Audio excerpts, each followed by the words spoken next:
کہا کہ بھائی خواجہ آصف کے اوپر آرٹیکل بنائے, آپ نے ہیروئن ڈلوا دی رانا ثناء اللہ صاحب کی ڈگی میں, گاڑی کی ڈگی میں. تو مطلب یہ تمام تر چیزیں کہیں نہ کہیں تو ختم ہونی چاہیے. مطلب ہر فرعون کا اینڈ تو آتا ہے, اور عمران صاحب کا بھی میرا خیال ہے اینڈ از ویری نیئر, اور وہ جتنا مرضی اپنا چاہیں تو بچ نہیں سکتے. اب وہ خط نام نہاد تو نہیں, آپ کیا کر رہے تھے 7 تاریخ سے خط ڈیٹ میں رکھ کے, اب آپ کو یاد آیا کہ اب آپ کو دکھانا ہے.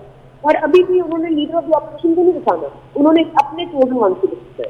اور اسد کیسر صاحب کو اگر وہ لیٹر دکھاتے ہیں اس کا کہتے ہیں کہ یار آپ نہ لیجیے گا پلیز, آپ میرے دیکھیں گے تو میرے اوپر پوری سازش ہو رہی ہے. آئی ڈونٹ نو اسد کیسر صاحب کیا بیان کریں گے, لیکن مجھے لگتا ہے کہ اسد کیسر صاحب کو خوب پتا ہے کہ اگر آج انہوں نے آئین کی خلاف ورزی کی, خلاف ورزی کی, قانون کے کنٹینٹ کو کوٹ گئے, تو ان کے اوپر نہ صرف کنٹینٹ کو کوٹ سکتا ہے, ان سے آرٹیکل 6 کا اطلاق ہوتا ہے. اور یہ جو انہوں نے پوری اپوزیشن جماعتوں کا کیا ہے, جو ان کے 3 کلاؤن, کبھی ہے, کبھی کچھ, کبھی ڈیزل, کبھی فلاں, یہ سب چیزیں دے ول کم بیک ٹو ہون. تو یہ فوق تو خان صاحب کو بہت بن ہے. اب مجھے نہیں پتا کہ آنے والی حکومت کتنی اپنے ایک کیسز فالو اپ کرے گی, لیکن بہت تو خیر خان صاحب کو کیسے لیتی ہے. اور ابھی وہ اسد کیسر صاحب کو یہی کہہ رہے ہوں گے کہ دیکھیں گے خط دیکھ لیں اور میرے خلاف کتنی بڑی سازش ہو رہی. لیکن میرا خیال ہے کہ too late in the day کہ اب وہ خط کے اوپر ڈپینڈ کریں. میرا خیال ہے خط کے اوپر جتنا ان کے خط کو ملک کرنا تھا انہوں نے کر دیا. اچھا ثنا صاحبہ, خط پر بھی بات کریں گے, لیکن سوشل میڈیا پر خبریں گردش کر رہی تھیں کہ حکومت کو متحدہ اپوزیشن کے جو وزیر اعظم کے امیدوار ہیں شہباز شریف, ان پر اعتراض ہے کہ اگر شہباز شریف کو تبدیل کر دیا جاتا ہے یا کسی اور امیدوار کو لایا جاتا ہے تو ہو سکتا ہے کہ کمپرومائز ہو سکے, ووٹنگ کروا لی جائے. تو ان خبروں میں کتنی صداقت ہے, اور اگر صداقت ہے تو آپ کا کیا تبصرہ ہوگا اس پر؟ دیکھیے, شہباز شریف صاحب کو تو وہ ناپسند کرتے ہی ہیں. انہوں نے ٹیڑھی چوٹی کا زور لگا دیا کہ حمزہ شہباز اور شہباز شریف صاحب پر کتنی دفعہ آپ نے سنا ہوگا کہ ان کی چپاسی کے اکاؤنٹ میں کتنے پیسے تھے, وہ پھیرنے والا, ریڈ والا, تمام تر لوگ مطلب ان کے ساتھ جو انوالو تھے. انہوں نے کتنے عرصے تک یہ کیس چلتا رہا, اس کی ریفرنسز ظاہر ہوتی رہی, پھر اس میں انہوں نے بار بار اسٹے لیتے رہے, اس کے بعد ان کو ضمانت مل گئی, اس ضمانت کو انہوں نے چیلنج کر دیا. یہ تمام تر چیزیں تو ظاہر ہے کہ آپ کو یہی پوائنٹ کرتی ہیں کہ خان صاحب کو ایک پرسنل پرابلم تو ہے شہباز شریف صاحب سے, ان کو شہباز شریف صاحب کی ہے. اور شہباز شریف صاحب سے ان کو میرا خیال ہے کہ Khan sahab doesn't like to be replace, اور خان صاحب کو اس وقت لگ رہا ہے کہ وہ ریپلیس کیے جا رہے ہیں اور ان کی جگہ پہ شہباز شریف صاحب آ رہے ہیں. لیکن خان صاحب کو سمجھنا پڑے گا یہ جگہ کسی کی نہیں ہے, نہ آپ کی ہے نہ شہباز شریف صاحب کی ہے. اس وقت ایک پارٹی کے پاس میجورٹی ہے, انہوں نے نامنیٹ کر دیا ہے اپنے ایک لیڈر کو, اور وہ آئیں گے اور وہ بن جائیں گے وزیر اعظم. وہ تھوڑے عرصے کے لیے بنتے ہیں, بنتے ہیں. اور لیکن دوسری بات بہت اہم ہے کہ صدارتی آرڈیننس سے آپ نے EVM کو جائز کرا دیا ہوا ہے, آپ نے اوورسیز پاکستانی کی ووٹنگ کو کرا دیا گیا ہے, وہ ختم ہونی ہے. اس کے بعد یہ بھی ریورس ہو جائے گا, تو خان صاحب کے پاس بچے گا کیا؟ پاکستان کی عوام ان کو ووٹ نہیں کرے گی, مطلب جو تھوڑے بہت ان کے عزیز ہم وطنوں رہ گئے ہیں اور عزیز نوجوانوں رہ گئے ہیں وہی شاید ووٹ کر دیں. لیکن میرا خیال ہے کہ اب اوورسیز پہ ڈیپینڈ کرے تو اوورسیز پاکستانی کا ووٹ چلا جائے گا, EVM پہ ڈیپینڈ کرے تو EVM پہ چلا جائے گا. تو خان صاحب کے ہاتھ میں تو کچھ نہ آیا. اب وہ نہ باہر جا سکتے ہیں نہ وہ اس ملک میں رہ سکتے ہیں. اس ملک میں رہتے ہیں تو وہ جیل جاتے ہیں, اور اگر اس ملک سے باہر جاتے ہیں تو وہ پھر آپ کو پتا ہے کہ پورا ہی پرایا اسٹیٹ ہے ان کے لیے, کیونکہ انہوں نے جس طرح کے الزامات لگائے ہیں امریکہ پر. میرا نہیں خیال کہ وہ فورن ورلڈ میں ویلکم کیے جائیں گے. بار بار جو روس کے اوپر انہوں نے وہ پوزیشن لی ہے, جو کہ مجھے نہیں لگتا کہ اس میں کوئی برائی ہے, لیکن جو آپ نے یوکرین کے ساتھ کر دیا, وہ ایک واحد ملک جس نے آپ کے کشمیر کے آپ کا ساتھ دیا, آپ نے اس کے ساتھ کیا کیا ہے؟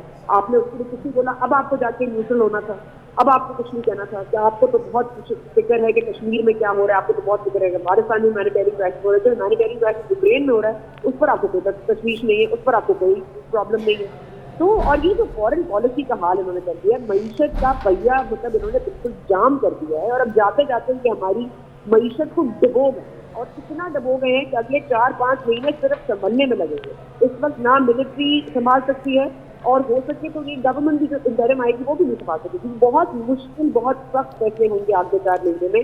آپ کی معیشت کا پہیہ بالکل جام ہے, اور آپ کو بہت سخت فیصلے لینے ہیں, اور یہ سخت فیصلے عوامی نمائندے ہی لے سکتے ہیں, کیونکہ وہی سفر کر سکتے ہیں. ایک مارشل لا یا ڈکٹیٹر نہیں آ کے سب چیز کو سنبھال سکتا. اس لیے خان صاحب کو یہ احساس ہونا چاہیے کہ ایک ایک پل جو گزر رہا ہے وہ اس ملک کے لیے مشکل ہوگا آنے والے دنوں میں, نہ کہ شہباز شریف صاحب کے لیے, نہ کہ حمزہ شہباز کے لیے.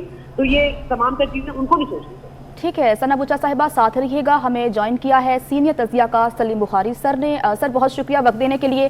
سر تمام تر ڈیولپمنٹس آپ کے سامنے ہیں. صبح سے اجلاس جاری ہے، تقریریں ہو رہی ہیں، ووٹنگ ہوگی نہیں ہوگی، ہوں گی نہیں ہوں گی. اسد قیصر صاحب پر بھی بڑا پریشر نظر آ رہا ہے. ابھی ان کی خان صاحب سے ملاقات ہو رہی ہے، جبکہ متحدہ اپوزیشن نے کہہ دیا کہ اگر آج ووٹنگ نہیں ہوتی تو اس کا مطلب ہے کہ عدالتی فیصلے کی توہین کی جا رہی ہے، اور اسلام آباد ہائی کورٹ کے دروازے بھی کھل چکے ہیں.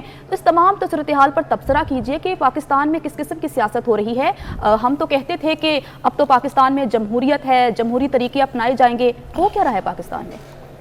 بہت شکریہ آپ کا. میرے خیال سے اس وقت جو ہے وہ پاکستان کی سیاست ایک ٹرننگ پوائنٹ پہ کھڑی ہے، اور چیزیں اتنی تیزی سے ڈیولپ ہو رہی ہیں کہ ایک ایک لمحہ صورتحال بدلتی جا رہی ہے. جب صبح سیشن شروع ہوا تھا تو خیال یہ تھا کہ آرام سے یہاں ووٹنگ ہو جائے گی، جیسا کہ سپریم کورٹ نے آرڈر دیا ہوا تھا.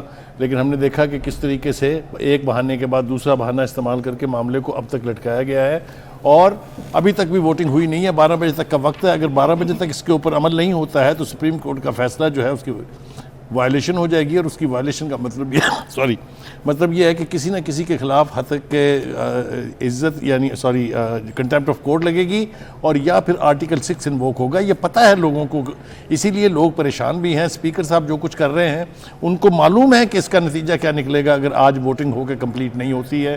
جس طرح آپ نے کہا، پہلی اطلاعات یہ تھی کہ سپریم کورٹ کے دروازے بھی کھل گئے ہیں. اب اطلاع آئی ہے کہ اسلام آباد ہائی کورٹ جو ہے اس کے دروازے بھی کھل گئے ہیں، چیمبر بھی کھل گیا اطہر من اللہ صاحب کا. تو یہ چیزیں جو ہو رہی ہیں اس کی سوجھ بوجھ جس کو نہیں ہے، اس کا نام عمران خان اینڈ کمپنی ہے. ان کو نہیں پتا کہ کیا ہو رہا ہے.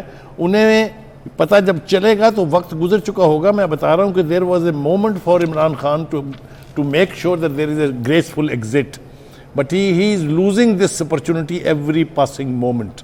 بار بار وہ کبھی کابینہ کا اجلاس کر رہے ہیں، کبھی اسپیکر کو بلا رہے ہیں. اسپیکر کا کام آج عمران خان سے میٹنگیں نہیں تھا. اسپیکر کا کام آج صرف ووٹنگ کروانا تھا in light of the order of the Supreme Court which was categoric. اس میں کوئی ابہام نہیں تھا. ابھی جیسا میں نے کہا کہ 12 بجے تک اگر کچھ نہیں ہوتا تو یہ بہت ہی ایونٹ فل دن ہونے جا رہا ہے. لیکن دیکھنا ہے کہ آگے کیا ہوتا ہے. سلیم بخاری سر ساتھ ہی رہیے گا.